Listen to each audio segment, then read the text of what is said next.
video sebelumnya, kita telah membahas konsep zugzwang secara umum.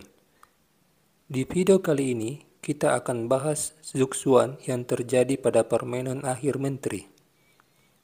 Zugzwang terjadi kapanpun, dimanapun, dan siapapun lawan yang Anda hadapi. Ilustrasi dari gambar ini menjelaskan terbentuknya model zugzwang. Secara garis besar, posisi zugzwang tidak hanya terbentuk oleh buah atau biji catur lawan, tetapi juga oleh buah catur kita sendiri. Posisi ini adalah permainan akhir menteri, di mana pihak hitam akan mengalami zugzwang beberapa langkah kemudian. Meskipun di atas papan, hitam memiliki keunggulan jumlah pion, namun pionnya justru memberikan andil terciptanya posisi zugzwang.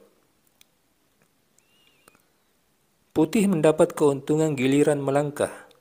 Menteri E4 skak, tidak ada jalan kecuali Raja H5.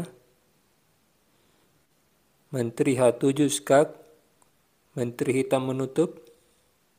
Jika hitam melangkah Raja G4, Menteri H3 skak, hitam kehilangan menteri. Kembali ke posisi. Jika Anda memegang putih, dapatkah Anda menemukan langkah yang membuat posisi hitam menjadi zugzwang?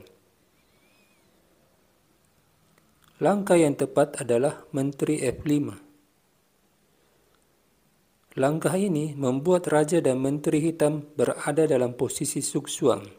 Jika Raja ke H4, Menteri H3 skak mat. Menteri hanya bisa bergerak ke petak H8, itu pun akan membuat hitam kehilangan menterinya dengan Menteri H3 skak ster. Langkah yang memperpanjang napas hitam adalah pion C5. Putih dorong E6, hitam C4, putih E7, selangkah lagi promosi. Hitam mencoba bertahan hidup Menteri C6 skak. Dijawab oleh putih Menteri F3.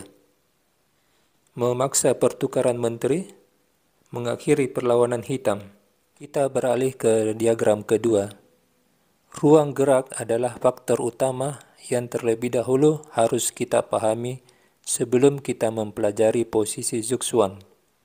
Dari diagram ini kita bisa melihat ruang gerak menteri dibatasi oleh pionnya sendiri. Menteri tidak bisa melakukan penetrasi di lajur H. Menteri hanya bisa bergerak di baris ke-8 dan diagonal A1 H8. Sial bagi hitam karena rajanya terletak di petak gelap yang sewarna dengan kuda putih. Jadi, kuda hanya butuh satu langkah untuk menyerang raja di petak D5 dan E6. Sebagai pemain putih, dapatkah Anda menemukan langkah yang tepat? Saya beri waktu 30 detik.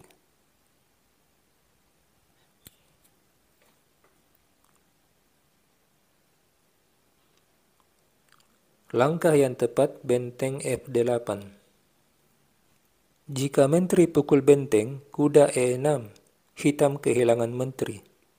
Begitupun jika menteri G7, tetap kuda E6.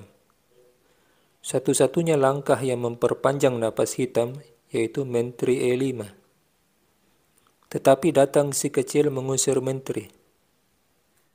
Pion ini tidak bisa diambil sebab ada ancaman kuda E6. Menteri ke petak D6. Datang lagi ancaman benteng F6. Terpaksa menteri lari ke petak D7. Kuda akhirnya bergerak ke E6.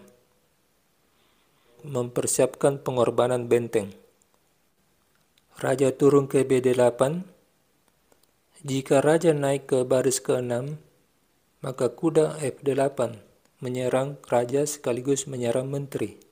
Kembali ke posisi. Di sini putih melangkah benteng F8 skak. Raja naik benteng F7. Menteri kali benteng, kuda skak ster. Perlawanan hitam berakhir.